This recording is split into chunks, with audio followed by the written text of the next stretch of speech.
Rádio. Novelo.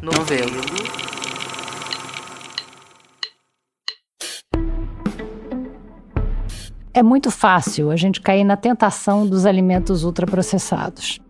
E se você não sabe direito o que são os ultraprocessados, tá tudo bem, porque muita gente não sabe.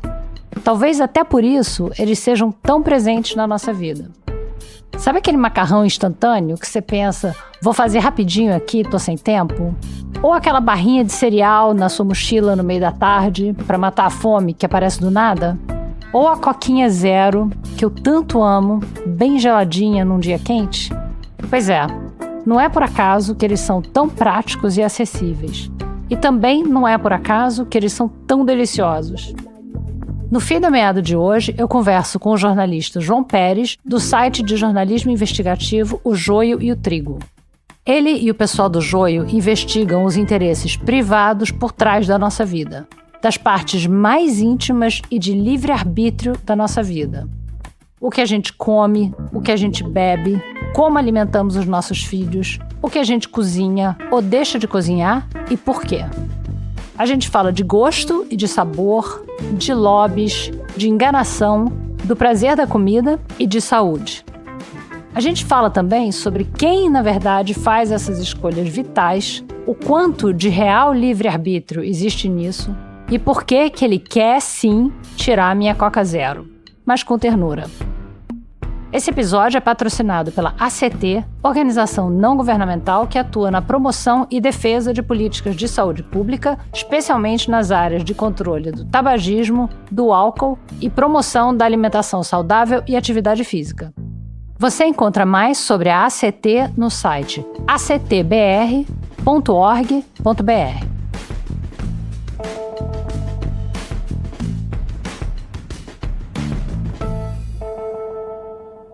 Eu tô com muito medo dessa nossa conversa aqui, porque eu acho que você vai querer tirar a minha Coca Zero, você vai querer tirar a minha goiabada, eu adoro goiabada, minha sobremesa favorita, e você vai querer tirar a minha barrinha de cereal, que eu adoro. Eu tenho sempre uma na bolsa. E eu quero saber, então, quais dessas coisas você vai querer tirar de mim e me deixar infeliz? A goiabada dá pra deixar tranquilo, né? Se for só a goiaba e açúcar. Goiabada é ok, goiabada não é ultraprocessado. Okay. E a Coca Zero e a barrinha? Que a Coca Zero, eu acho todos os refrigerantes é bom não tomar, né? Porque é um ultraprocessado em qualquer situação, assim. E o adoçante é um problema, né? O que a gente conhece sobre ele é suficiente para ter alguma precaução, assim. Entre o açúcar e o adoçante, é preferível a pessoa consumir o açúcar. Por quê? Porque pelo menos fica num terreno conhecido de excessos, né? O adoçante... o que a gente tem conhecido nos últimos anos indica um cenário meio preocupante, né, daquilo que ele pode causar, do ponto de vista de formar um paladar muito doce, excessivamente doce, da descarga que ele dá de produção de insulina, né, então... A barrinha de cereal, por que você quer tirar minha barrinha de cereal? É um ultraprocessado? Tipo essas barrinhas Nutri, essas coisas assim, ultraprocessado. Exatamente. Ela vai ter provavelmente bastante açúcar, né, e muitos aditivos, então... É um desses produtos falsos saudáveis, assim. Meu cálculo é sempre de que, se eu vou consumir açúcar, eu quero consumir um açúcar bom, assim, sabe? Eu vou atrás de um bolo, de churros, coisas que... A goiabada. Um bolo de fubá com goiabada. É porque a goiabada não serve de lanchinho, né? Barrinha de cereal serve, você bota na bolsa, é aquela coisa da praticidade do ultraprocessado, né? Um pacotinho, você bota na bolsa, você bota na rua, você pega, você não vai parar na rua e comer um bolo de fubá, né? Onde é que você vai achar um bolo de fubá? Total. No meio da rua. E se você não tiver levado nada, ultraprocessado é muito fácil de achar, né? Então, explica pra mim o que são os alimentos ultraprocessados e me dá exemplos, porque eu vi isso de que nos Estados Unidos e no Reino Unido, 60% da alimentação da população é de ultraprocessados. Aí eu fiquei pensando, o que essas pessoas... Porque as pessoas não estão comendo bis o dia inteiro. As pessoas não estão comendo salsicha o dia inteiro, ou é isso? O que elas comem? O que é? Além disso, muito prato congelado, né? Então, começando pelo conceito, assim... O ultraprocessado, ele é uma formulação alimentícia que de onde eu observo, não é um alimento, né? É uma formulação feita normalmente com duas características. Uma são fragmentos de ingredientes no lugar de ingredientes integrais. Então, por exemplo, em vez de usar o leite, você vai e usa o soro de leite. Em vez de usar é uma proteína, você usa o isolado proteico, o concentrado proteico. E você soma isso, aditivos, com a finalidade de substituir aquilo que foi tirado, né? Então, se você tirou leite, você coloca o emulsificante para dar uma textura, você coloca alguma coisa para dar cor, para dar sabor. O emulsificante é para ficar o quê? Molinho, líquidozinho? Para dar a textura, E então, ultraprocessado é isso, né? Uma formulação alimentícia, normalmente feita com fragmentos de ingredientes e com uso de muitos aditivos. O que é isso na vida real, né? Então, vamos pensar alguns exemplos. O sorvete, né, que você vai comprar no supermercado. Em vez de usar o leite ou o creme de leite, ovos, açúcar e chocolate ou morango, o que quer que seja, você usa água, gordura vegetal, açúcar e uma série de aditivos que vão entrar ali para tentar dar uma consistência, um sabor para esse negócio. O salgadinho, biscoito, tudo isso são ultraprocessados. E aí a gente pode falar, então ultraprocessado é a boa e velha porcaria? Não, não é só isso, né? Ele vai substituindo crescentemente alimentos que a gente tem na nossa cultura, no nosso dia a dia, por essas formulações. Então, o prato congelado entra aí, né? A lasanha congelada, o parmegiana congelado feito por corporações, normalmente ele vai ser um ultraprocessado. O miojo, a salsicha, e coisas que a gente tenderia a ver como saudável, né? Como os lácteos, por exemplo. Então, em vez de fazer o iogurte integral, só com leite e fermento lácteo, vai e faz com fragmentos do leite somados a uma série de aditivos.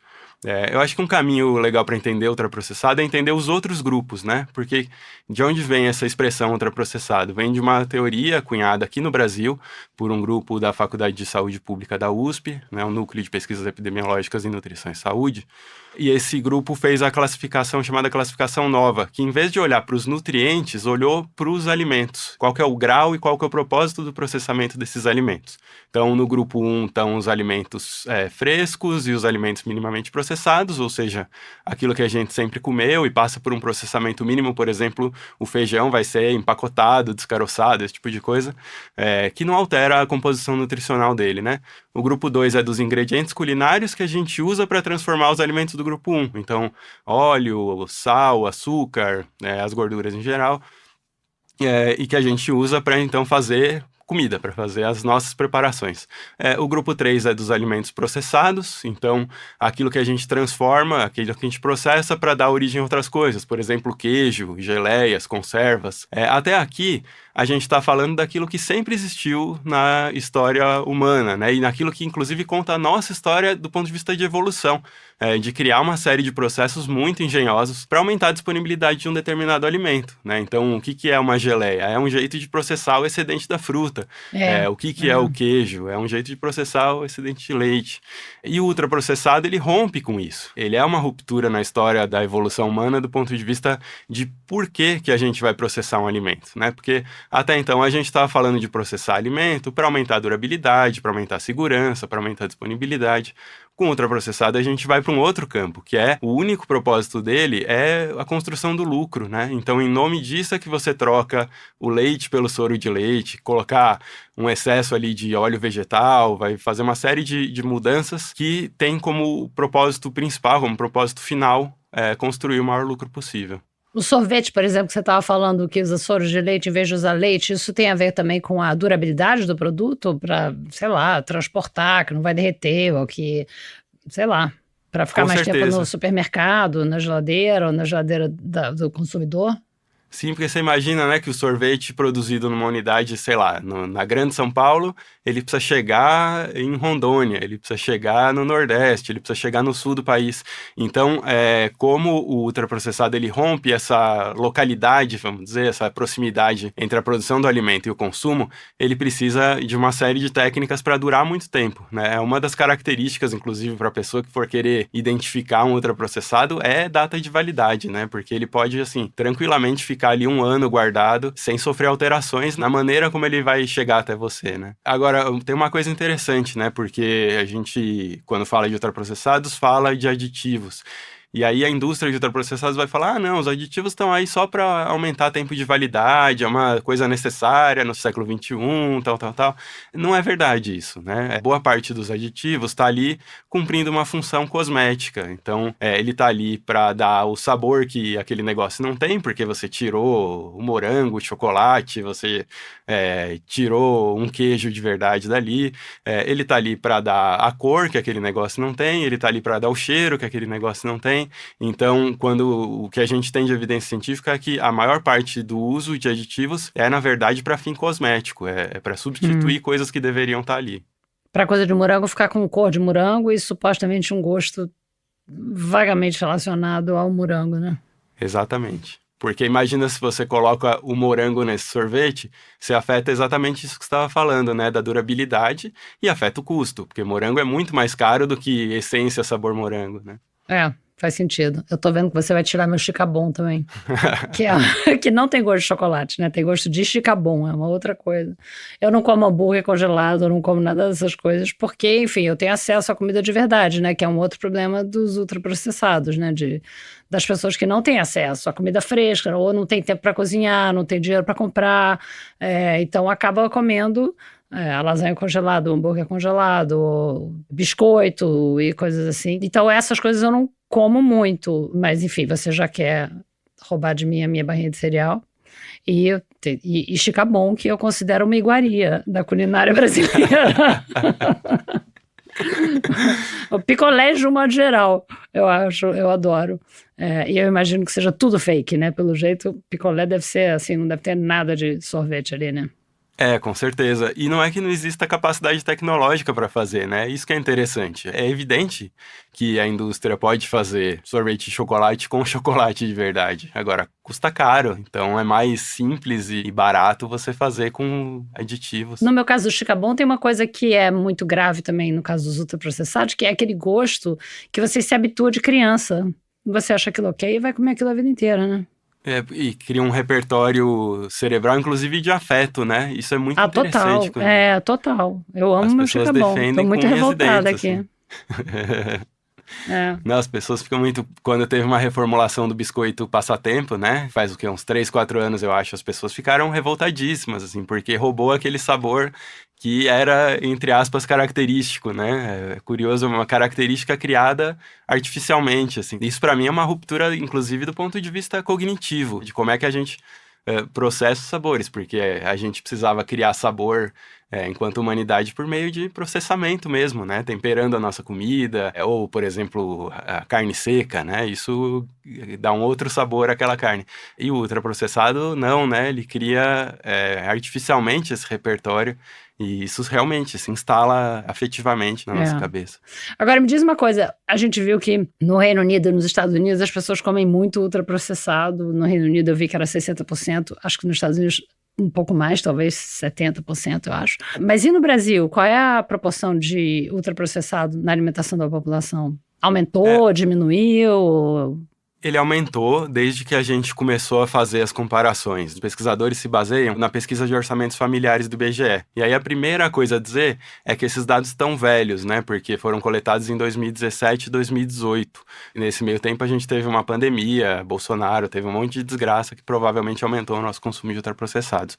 Mas vinha crescendo sim, se for comparar com 2008, 2009, 2002, 2003, tinha um crescimento, mas ele ainda ficava abaixo de 20%. Então, 1/3 quando comparado com os Estados Unidos e Reino Unido. E com algumas diferenças importantes. A primeira diferença é regional. Então, no Sul e no Sudeste, o consumo era mais alto. Segunda diferença de classe social. Quanto mais alta a renda, maior o consumo de ultraprocessado. E terceiro, uma diferença de consumo pela população branca sendo maior, né, do que entre negros e indígenas. Mas o que a gente tem, assim, tentado coletar a partir de outros dados que a gente tem, enquanto a gente não tem dados atualizados do IBGE, indica pra gente que a situação pode ter piorado, né? Especialmente ali durante a pandemia. Foi um momento fértil para a indústria de ultraprocessados conseguir criar novos hábitos de consumo. A população estava numa situação muito precária, então consumo de miojo, né? Bateu recorde. A gente está imaginando que vai vir um resultado pior. E eu acho preocupante, especialmente, os dados que a gente tem sobre consumo entre crianças. pela razão óbvia, né? A criança vai levar por mais tempo esses hábitos de consumo, e se ela já cresce tendo o ultraprocessado como repertório no lugar do arroz e feijão, é muito difícil depois de você reverter essa situação, né? Então, os dados que a gente tem sobre infância são bem preocupantes, assim, sobre consumo de ultraprocessado. Aí a criança está crescendo, né? Então, o efeito no cérebro, no corpo e tal, deve ser pior do que em adulto, né? Mas você falou uma coisa interessante que eu não sabia, porque eu estava falando antes que eu como pouco ultraprocessado, fora meu chicabum e minha barrinha de cereal, porque eu tenho acesso, porque eu posso, eu tenho tempo para cozinhar, eu tenho, enfim, acesso a comida fresca e tudo mais. Então, não é isso. Então, as pessoas brancas com renda mais alta são quem mais consome ultraprocessado, é isso? Sim, é isso. Agora, a gente já notava na POF anterior, essa de 2017 e 2018, como essas pessoas de sul-sudeste, com renda mais alta, tal, já estavam saindo de alguns grupos, né? Estavam diminuindo o consumo de refrigerantes, por exemplo. Então, eu acho que a gente está caminhando aqui no Brasil para uma mudança disso, assim. O pessoal de renda mais alta tem essa condição que você falou, então, à medida que vai chegando a informação, essa pessoa vai deixando de consumir, enquanto para as classes mais baixas não existe essa escolha, né? Você vai consumir o que tiver disponível. E aí, nesse meio tempo, a gente teve uma inversão importante, né? Que é que os ultraprocessados, na média, se tornaram mais baratos do que os alimentos in natura e minimamente processados aqui no Brasil. Isso deveria ter acontecido em 2026, mas naquele contexto maluco de pandemia, isso aconteceu em 2022. Isso já é um indicativo de que vai piorar, né, a situação. E eu acho muito preocupante, assim, a aproximação de dois fenômenos. Porque lá atrás você podia olhar e falar, ultraprocessado é coisa de rico, então são outras políticas que a gente tem que pensar, são outras coisas. E a fome era o problema dos pobres, né? A fome, a desnutrição. E agora a gente tem a aproximação desses dois fenômenos. Então, o aumento do consumo de ultraprocessados é associado a esse cenário de fome, de desnutrição, de não ter o que comer, e, portanto, agravando esse cenário, né? Porque uma coisa é, se a família está passando dificuldade e a última coisa que tem é o arroz com feijão, isso é uma coisa. Agora, se a última coisa que essa família tem é a salsicha, é o miojo, então isso é muito pior do ponto de vista nutricional e eu acho muito mais cruel, né? Significa que se a gente não fizer nada, a gente vai ter um cenário muito duro do ponto de vista do adoecimento da população mais pobre. Tem uma coisa que eu não entendi direito como funciona, mas lendo a respeito, eu vi que os ultraprocessados têm uma forma de burlar o sistema natural do corpo, de dizer, não, chega, eu estou satisfeito, não quero mais comer. E isso aparece realmente até nos comerciais, né? Que dizendo, você não consegue comer só um, né? O comercial de batata frita, de bis, né? Todos os anúncios de bis são assim. Então, fica parecendo que é deliberado, que as empresas que fabricam isso estão pensando, dizendo, não, eu quero que a pessoa coma uma caixa inteira de bis, para a pessoa comprar uma outra caixa de bis. Eu quero que a pessoa coma essa lasanha e quando acabar de comer a lasanha, vai querer outra lasanha. Mas isso também, ao mesmo tempo, fica me parecendo assim, teoria da conspiração, sabe? Tem uns cientistas assim no laboratório, pensando em como fabricar um alimento que faz mal e que, além de tudo, vicia. Então, fica parecendo teoria da conspiração, sabe? Tem lá o inimigo do 007 pensando como eu vou destruir o mundo, eu vou viciar todo mundo em suco-tangue.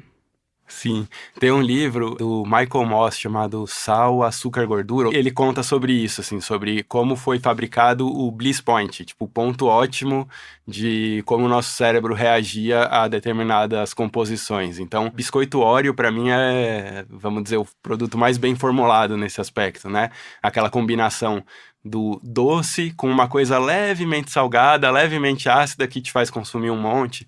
E ele conta como é que isso aconteceu com o Oreo e com a indústria de refrigerantes para alcançar esse ponto ótimo em que você tem um produto com muito açúcar, portanto ele é muito barato de fazer, mas ao mesmo tempo ele não te leva para saciedade, né? Você pega o copo de Coca-Cola, vamos dizer, você puser ali a Coca-Cola sem o aditivo, que dá aquele ácido, aquela queimadinha no nariz, você não vai conseguir tomar muito daquilo ali, porque é basicamente água com açúcar, né? Quanta água com açúcar você consegue tomar?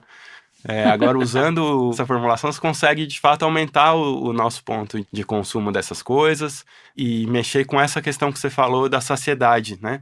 Então, eu acho que tem uma coisa sobre o ultraprocessado, voltando lá no começo da conversa, que é assim, você poderia olhar e falar, o problema desses produtos, na verdade, é o excesso de sal, gordura e açúcar.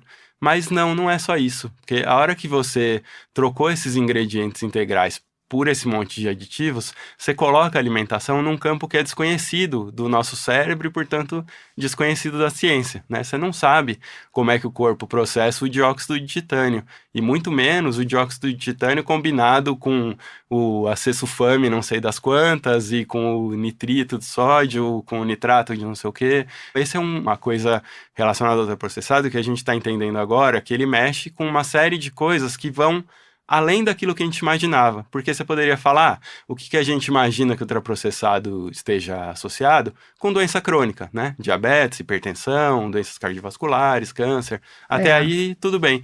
Mas ele está associado a muitas outras questões. Esse ano de 2024 saiu uma revisão de revisões, vamos dizer. Juntaram toda a evidência científica sobre ultraprocessados e doenças e chegaram a 32 condições diferentes. Então, o maior consumo de ultraprocessados tem chance de levar a 32 condições de saúde diferentes, incluindo morte prematura, né?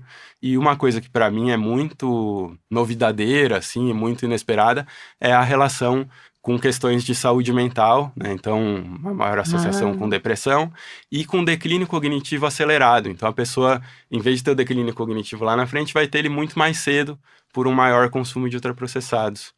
Associado a isso, né, a maneira como o nosso cérebro entende, as questões relacionadas à dependência, né? Então isso também tem um volume crescente assim, de evidência científica, mostrando como o ultraprocessado tem esse poder de causar dependência, e uma das razões é justamente a resposta muito rápida que ele causa no cérebro, assim como um cigarro, né, que vai parar muito rápido no cérebro a nicotina.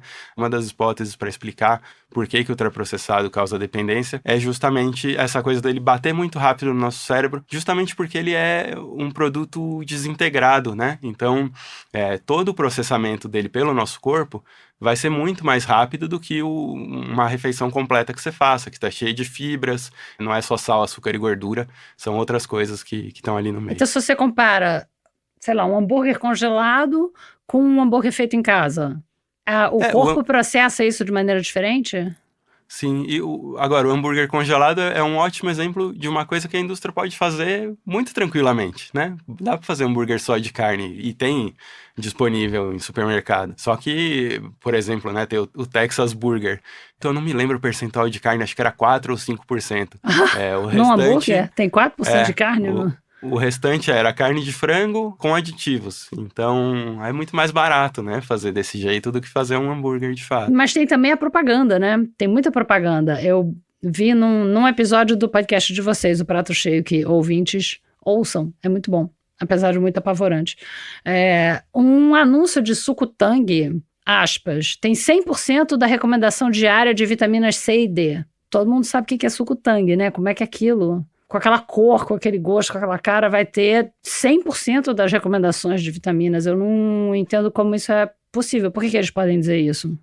Porque a gente tem uma legislação muito frouxa, né? E não só a legislação é frouxa, como a aplicação é mais frouxa ainda. E, na minha opinião, está piorando, assim. A Anvisa, né, a Agência Nacional de Vigilância Sanitária, está sendo muito permissiva com esse tipo de coisa. Porque se você for olhar o Código de Defesa do Consumidor, ele não permite que um produto induza o consumidor a erro, né?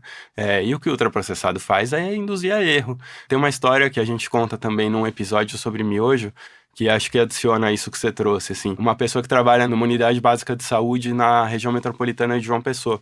E aí chegou uma criança de 5, 6 anos com os resultados do exame tenebrosos, assim. A criança tinha tudo quanto era problema.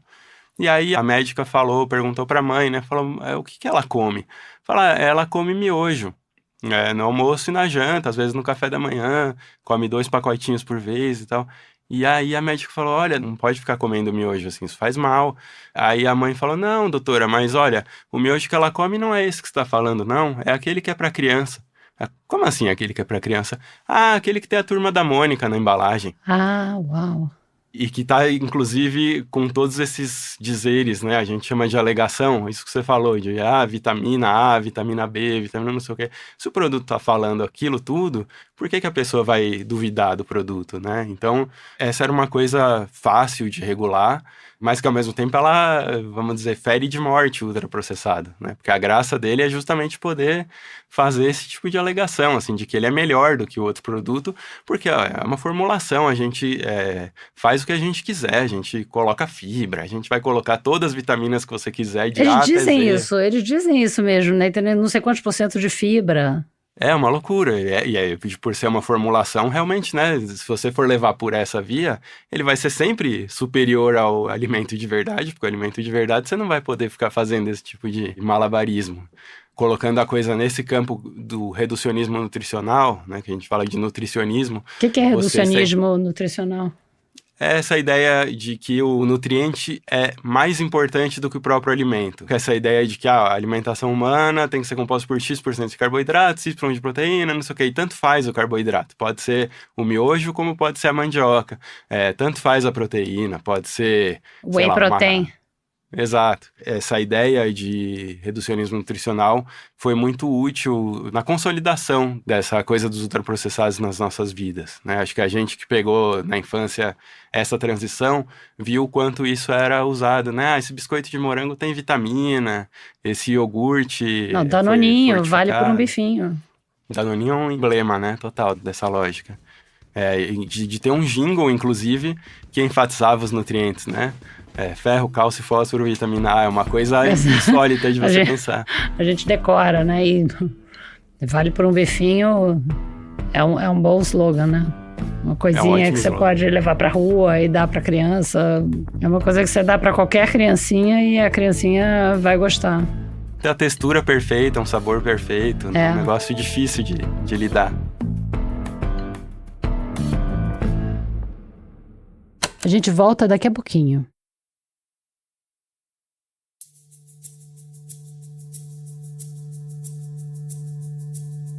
Na segunda parte da minha conversa com o João, a gente fala dos alimentos vistos na sua integralidade e de um documento brasileiro que é modelo no mundo, o Guia Alimentar para a População Brasileira, considerado um dos bons exemplos mundiais e que está fazendo 10 anos.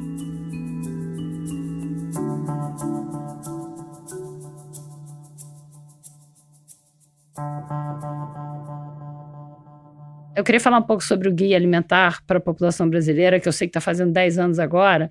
Então, eu queria que você explicasse o que é o guia, para que serve, e eu queria saber especialmente se o guia é usado em políticas públicas para a população, se é obrigatório, sabe? Ou se ele está lá só como um exemplo de, olha, essa é a maneira certa de você fazer, essa é a maneira errada, e a pessoa tem que ir lá procurar, ou se ele realmente faz parte das políticas públicas do governo. Os guias alimentares, eles são editados por recomendação da FAO, especialmente depois dos anos 90, 2000. Que é a agência da ONU para alimentação e agricultura, né? Isso, como uma ideia de ter diretrizes alimentares para a população. E por que a edição de 2014 do Guia Brasileiro é tão importante, se tornou uma referência mundial? Porque eu acho que ela rompe com várias coisas. Ela rompe com esse reducionismo nutricional que eu estava falando, então a ênfase dela é em alimentos e não em nutrientes. Ao ser para toda a população brasileira, isso é importante, né? Porque a gente pega o guia dos Estados Unidos e vai falar, reduza o seu consumo de gorduras saturadas. Tá, o que eu faço com isso na prática? Enquanto o guia aqui do Brasil, ele não... A gente nem sabe o que é gordura saturada, como é que eu vou reduzir isso, né? Enquanto o guia aqui do Brasil, ele não se baseia nesse tipo de recomendação por porções, coisas assim.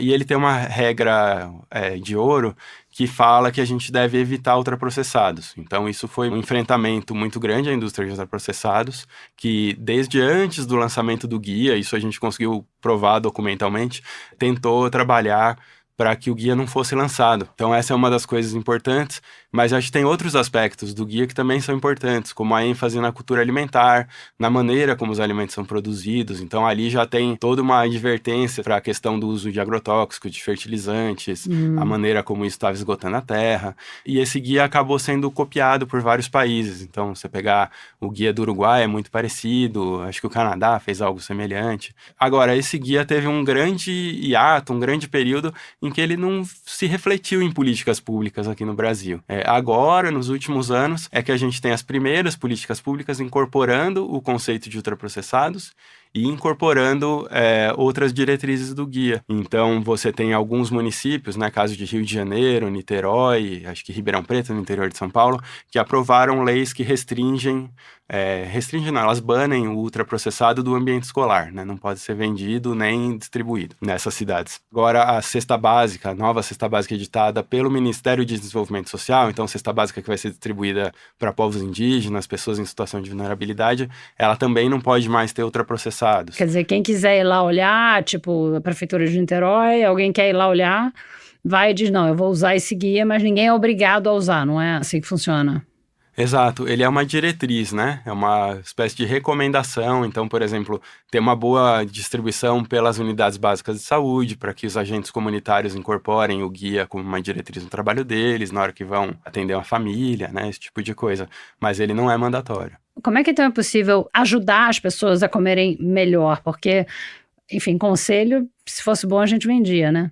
E todo mundo sabe que produto fresco é melhor, que comer legumes e frutas e verduras é bom para a saúde, todo mundo sabe que é importante fazer exercício, mas basta dar informação? Como ajudar as pessoas? Quais são as melhores formas de ajudar as pessoas a comerem produtos que não vão viciar e que vão fazer bem para a saúde de verdade?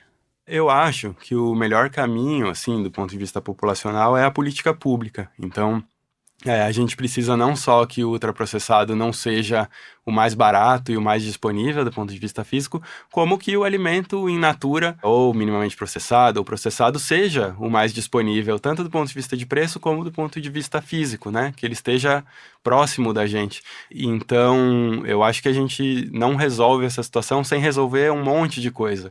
Tem gente que precisamos cozinhar mais e tal. Quem precisa cozinhar mais? Quais foram as mulheres que puderam, de fato, no Brasil, escolher cozinhar ou não, né? Então, a gente talvez vá precisar de cada vez mais cozinhas solidárias que oferecem em bairros especialmente de baixa renda, onde as pessoas têm que se deslocar 6 horas por dia no transporte público, que alguém faça esse trabalho de cozinhar por essa pessoa, né? E que isso esteja disponível, afinal de contas, a alimentação é um direito previsto na Constituição brasileira, ela é reconhecida como tal, né?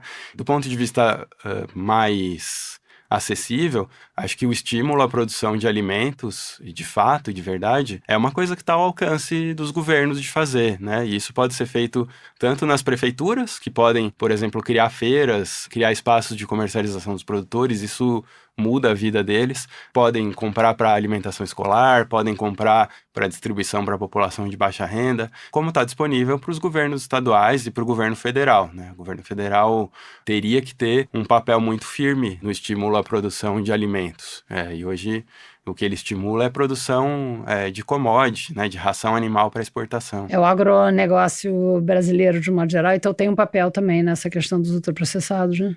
Ah, com certeza, porque acho que lá atrás a gente não enxergava muito a conexão entre os dois grandes eixos aí do sistema alimentar, né? Que é o ultraprocessado e o agronegócio, a produção em larga escala. Hoje está muito mais explícito para a gente, se a gente for pensar que o ultraprocessado ele é basicamente feito com commodities, né? O que ele vai usar ali? Vai usar as gorduras vegetais, de soja, de milho, de palma, vai usar o trigo, que é uma commodity, vai usar o açúcar e vai usar a carne, né? Em muitos casos, por exemplo, salame, mortadela. Quando a gente fala do preço do ultraprocessado, a gente também está falando desse subsídio enorme que é dado ao agronegócio por meio de um plano safra que bate recorde todos os anos. Então, ano passado foi de um plano safra de 400 bilhões de reais, assim, é uma enormidade, né? E uma série de outros subsídios de forma indireta, né? Na construção de portos e ferrovias, na construção de rodovias, na construção de estrutura local para o escoamento dessa safra, e com impacto social e ambiental terrível, né? Então, eu acho que a conta do ultraprocessado e a conta desse sistema alimentar globalizado, ela não fecha, ela não tem sentido no século XXI. A questão da tributação pode ajudar? Tem uma discussão da reforma tributária agora e está se discutindo tributação para ultraprocessados? Não, o governo Lula aceitou discutir só a tributação de refrigerantes especificamente, que é uma coisa que foi feita já em muitos países e tudo, então isso eles aceitaram colocar, vamos ver se vai sobreviver isso agora na tramitação no Senado. Mas não aceitaram falar sobre ultraprocessados de forma mais ampla, uma tributação de várias categorias e tal, isso não aconteceu.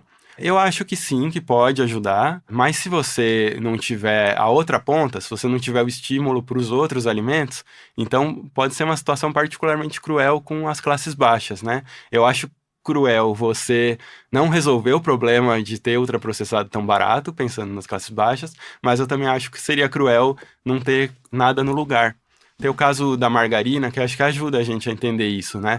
O governo deixou a margarina isenta de impostos. A margarina é um ultraprocessado muito clássico e muito usado, né?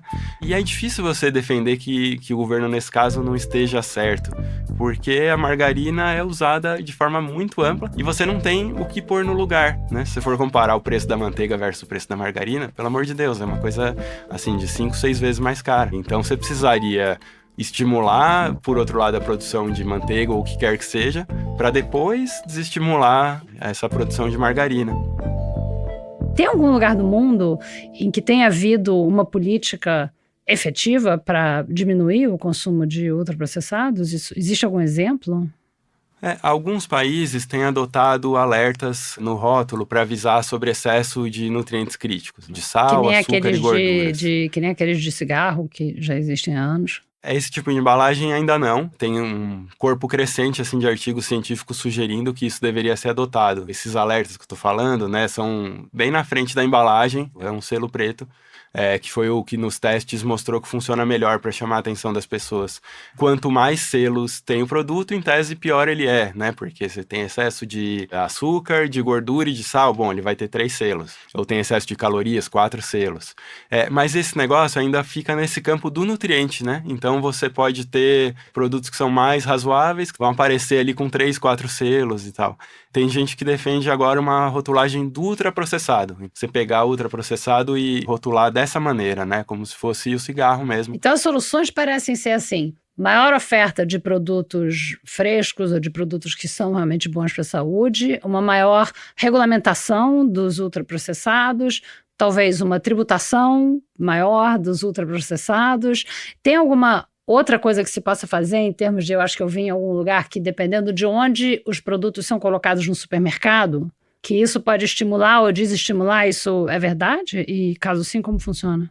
Isso é fato, assim, a posição na prateleira, né, é uma coisa disputada entre as empresas, então em que altura que vai ficar, se está na altura do olho ela vale mais, aquele produto que fica lá embaixo vale menos, ainda mais porque essas decisões de compra que parecem tão pensadas, não sei o quê, na verdade elas são tomadas numa fração de segundo, tanto que teve um projeto de lei alguns anos atrás, em Jundiaí, uma cidade do interior de São Paulo, que visava proibir a colocação de ultraprocessados nessa parte final do supermercado, naquele lugar próximo aos caixas, onde você está parado esperando e você fala, eu vou levar isso aqui. E esse projeto de lei, assim, sofreu uma oposição tenebrosa da indústria, foi vetado pelo prefeito e nunca mais se falou no assunto. É um sinal, assim, de que funciona, né? Os pontos onde se cria resistência, normalmente são sinais de que funciona. Um campo da regulação que é muito evidente que surte efeito, é onde a gente tem a maior quantidade de evidência científica, é a publicidade, né? Especialmente publicidade voltada à criança.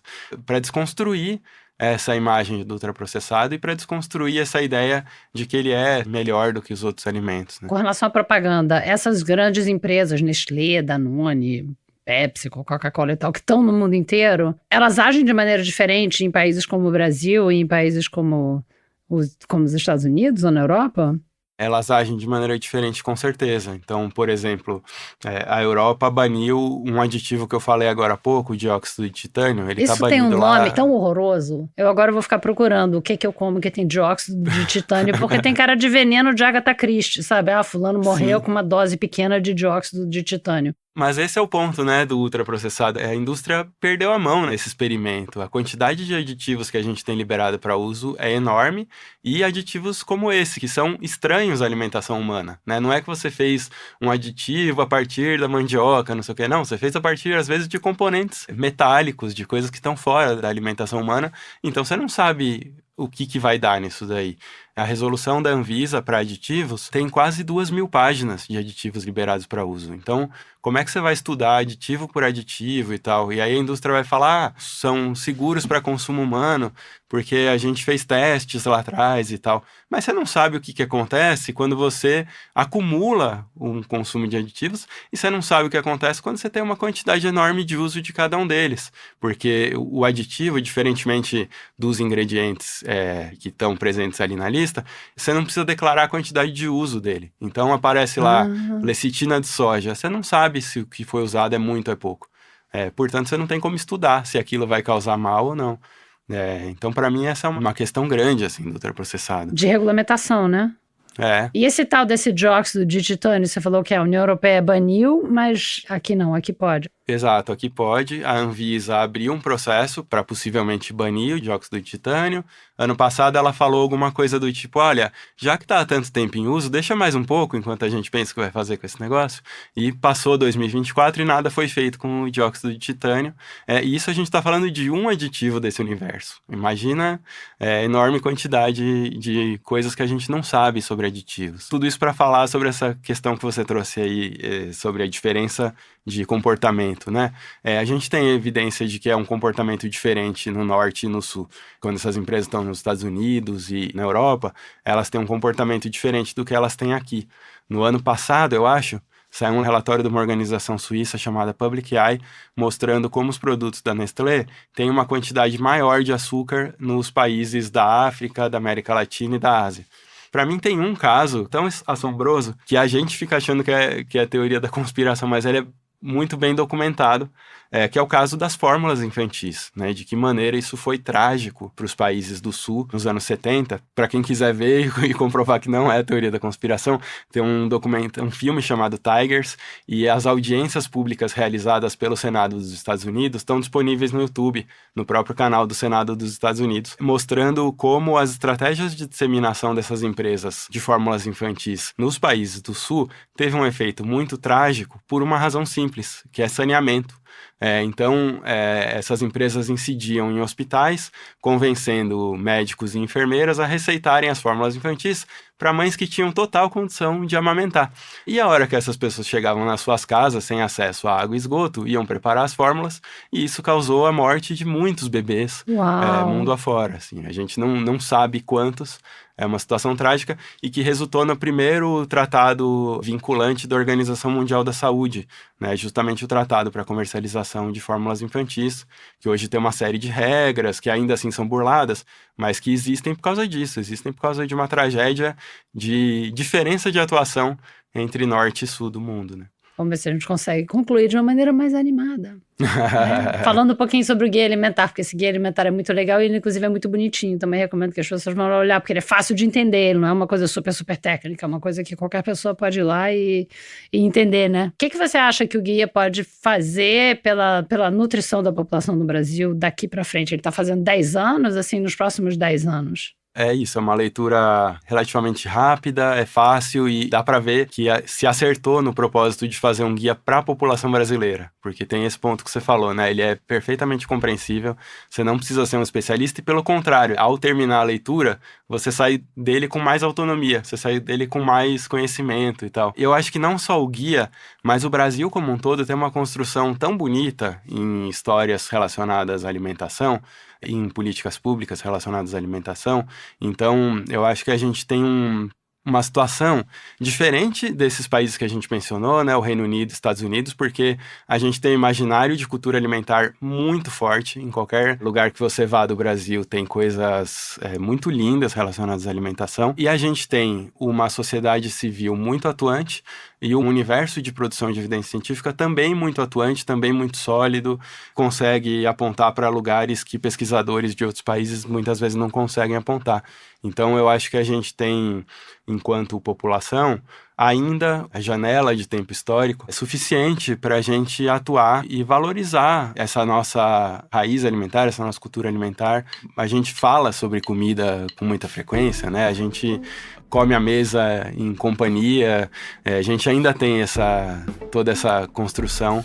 E a alimentação faz parte da nossa identidade, assim, enquanto país. Então, enquanto país, enquanto região, enquanto cidade, todo mundo gosta da comida da sua região, né? E tem orgulho da comida da sua região. E gosta da comida das outras regiões, né? Viaja e tenta provar a comida que as pessoas comem nos outros lugares do Brasil, né? Total, e isso ainda é relativamente fácil e disponível e relativamente barato, né? Você não precisa fazer um grande esforço para achar um prato de arroz com feijão no Brasil, ele continua ali. Tá bom, então obrigada, João. Obrigado, Branca, espero que você não tenha saído desanimado. Não, acho que não.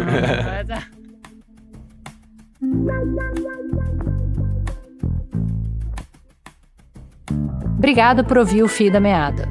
No site da Rádio Novelo, você pode encontrar a transcrição do episódio. E se você quiser saber mais sobre o podcast, a gente tá no Instagram, @Rádio Novelo. Você pode seguir a gente por lá e também na plataforma onde você está ouvindo esse episódio. Dá para deixar um comentário sobre essa conversa tanto nas nossas redes quanto na Apple e no Spotify. Lá no site da Rádio Novelo, você encontra o link para baixar o Guia Alimentar para a População Brasileira. Você encontra também os nomes dos livros citados pelo João e também a página do podcast Prato Cheio, que é produzido pelo Joio e o Trigo.